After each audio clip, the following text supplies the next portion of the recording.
అందరికీ నమస్తే.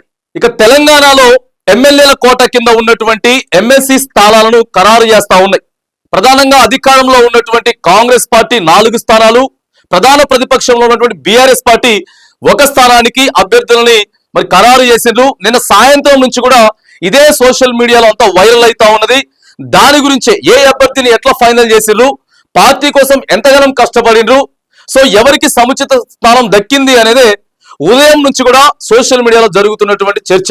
ఇక ప్రధానంగా అధికారంలో ఉన్నటువంటి కాంగ్రెస్ పార్టీ 3 మంది అభ్యర్థులను ఖరారు చేసి అక్కడ నుంచి ఢిల్లీ నుంచి పెద్దలంతా కూడా ఓ లెటర్ పంపించారు. 3 మంది పేర్లు ఇచ్చినాం. ఆ తర్వాత మిత్రపక్షంలో ఉన్నటువంటి సిపిఐకి 1 స్థానాన్ని కేటాయిస్తా ఉన్నాం. ఇక కాంగ్రెస్ పార్టీ విషయానికి వస్తే మాత్రానికి 3 మంది అభ్యర్థులలో శంకర్ నాయక్, అద్దంకి దయాకర్, విజయశాంతి వీరు ముగ్గురికి ఎమ్మెల్సీలుగా అవకాశం ఇచ్చింది. సో వీళ్ళ ముగ్గురి గురించి కూడా ఒకసారి మనం ఆ డేటా చూసుకున్నట్లయితే, ఇక అద్దంకి దయాకర్ కాంగ్రెస్ పార్టీ నుంచి మొదటి నుంచే ఉన్నాడు. అన్నిటికీ కూడా తలొగ్గి కష్ట నష్టాలు పడి ఇప్పటికే లేట్ అయిపోయింది.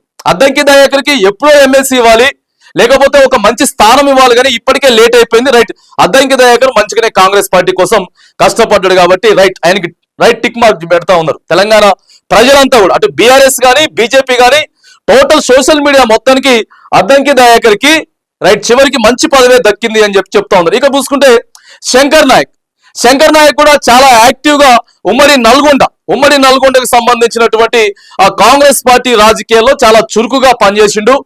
ఎన్నో కష్ట నష్టాలు ఆయన కూడా ఎదుర్కొన్నాడు. ఆ తర్వాత అక్కడ ఉన్నటువంటి జానారెడ్డి గారితో ఎంతో సాన్నిహిత్యంగా ఉండి అక్కడ క్యాడర్ని పెంచిండు. పార్టీ గెలుపులో ఎంతో కష్టపడ్డాడు అనేది కూడా. సో వీళ్ళిద్దరికి టిక్ మార్కులు వేస్తా ఉన్నారు.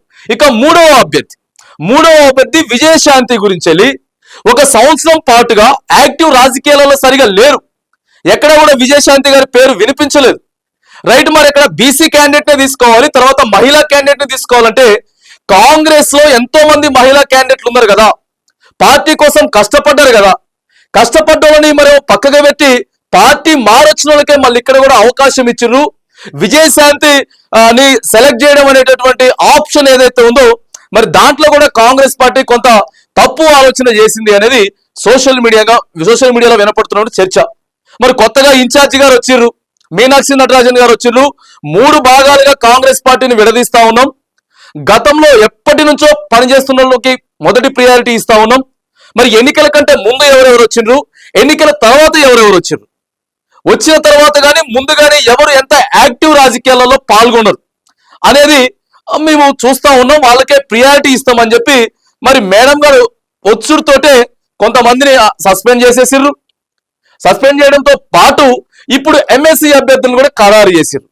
మరి దీంట్లో మీనాక్షి నటరాజన్ గారి ప్రమేయం ఉందా లేదా, ఒకవేళ ఉంటే విజయశాంతి గారికి ఎట్లా అవకాశం ఇచ్చారు ఎమ్మెల్సీగా?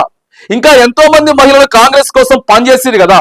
మనకి ఇక్కడ ఒక నాయకురాలు కనపడతా ఉన్నారు, కోట నీలిమ గారు. కాంగ్రెస్ పార్టీ కోసం అహర్నిశలు కష్టపడి సనత్ నగర్, హైదరాబాద్ సిటీలో ఉన్నటువంటి సనత్ నగర్ కాంగ్రెస్ పార్టీ ఎమ్మెల్యే అభ్యర్థిగా 2023లో అక్కడ ఉన్నటువంటి సనత్ నగర్ సమీప ప్రత్యర్థి అయినటువంటి తలసాని శ్రీనివాస్ యాదవ్ తోటి మరి పోటాపోటీగా పనిచేసింది. ఎన్నో కార్యక్రమాల్లో చురుకుగా పాల్గొన్నది. కాంగ్రెస్ పార్టీ క్యాడర్ ని పెంచింది. మరి ఇలాంటి కోటా నీలిమ గారులకి లాంటి వారికి ఎందుకు ఎమ్మెల్సీ స్థానాలు ఇవ్వకుండా మరి అధిష్టానం మర్చిపోయిందా, లేకపోతే రేవంత్ రెడ్డి గారు మర్చిపోయారా? ఎందుకు మర్చిపోయారు? యాక్టివ్ గా లేనటువంటి పార్టీలు మారొచ్చినటువంటి విజయశాంతి గారికి ఎట్లా అవకాశం ఇచ్చారు అని చెప్పి కాంగ్రెస్ పార్టీలో ఉన్నటువంటి శ్రేణులే ఇలా సోషల్ మీడియాలో కూడా అడుగుతా ఉన్నారు. సో కాంగ్రెస్ పార్టీ నాయకులే మరి ఈరోజు ఎట్లా విజయశాంతి గారికి ఎట్లా వచ్చింది, అసలు ఏం జరిగింది, వెనక ఏం జరిగింది, ఎట్లాంటి ప్రలోభాలు జరిగినాయి, ఏం జరిగింది, సడన్ గా వేదిక మీదకి ఎట్లా విజయశాంతి గారిని తీసుకొచ్చారు? ఇప్పుడు విజయశాంతి గారికి వచ్చింది, లేకపోతే ఆమెకు రాకూడదు అని చెప్పి మనం అంటలేం. కాకపోతే విజయశాంతి గారి కంటే ఇంకా యాక్టివ్ గా రాజకీయాలలో మనం సిటీ వ్యాప్తంగా కూడా చూసుకున్నట్లయితే బలంగా ఇగో కాంగ్రెస్ పార్టీ మహిళా నాయకులుగా కోట నీలిమ గారు పనిచేసింది.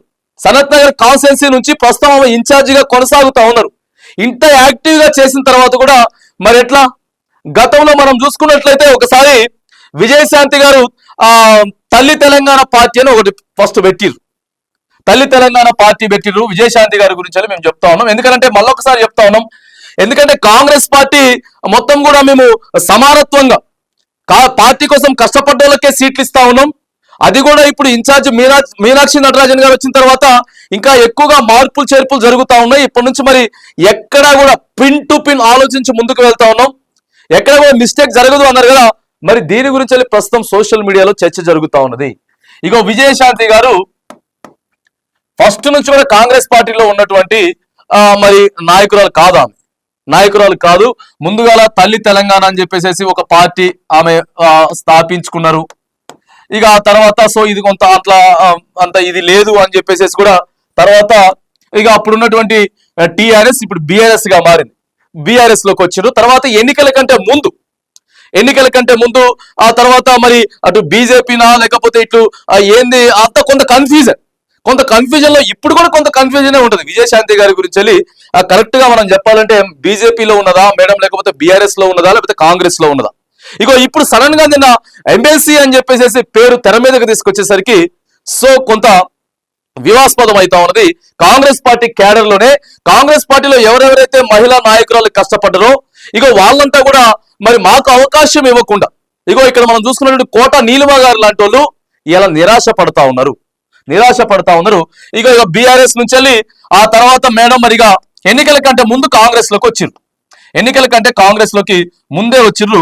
మరి ఇక్కడ మనం ఫర్ ఎగ్జాంపుల్ నేను చెప్తా ఉన్నా, కోట నీలిమ గారు 100%కి 100% కాంగ్రెస్ పార్టీ కోసం పనిచేసిర్రు. మరి ఎందుకు ఇట్లాంటి వాళ్ళని ఎందుకు ఇవ్వలేకపోతా ఉన్నారు? ఇందాక కూడా మనం చెప్పినాం, షబీర్ అలీ గారి గురించి చెప్పినాం.